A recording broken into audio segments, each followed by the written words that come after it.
welcome back to Pediatric Therapy Essentials. I'm really glad you could join us today for another one of our fun fall activities. In this week's video, we are going to be doing some pumpkin workouts. As always, we have two different workouts for you.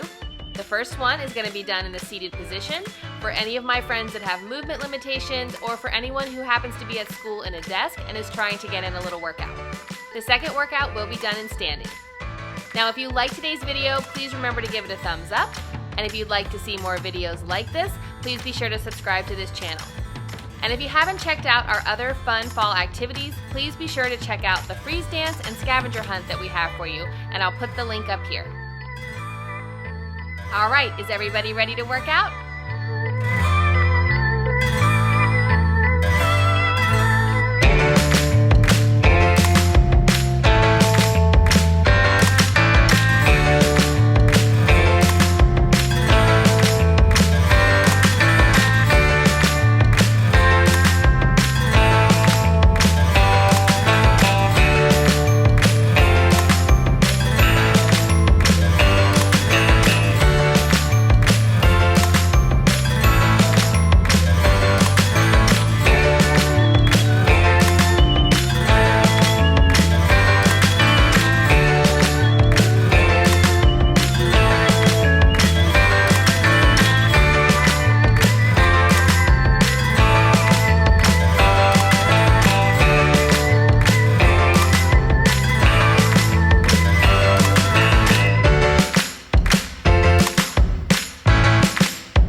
you have a wonderful week, and I can't wait to see you next Saturday. Bye.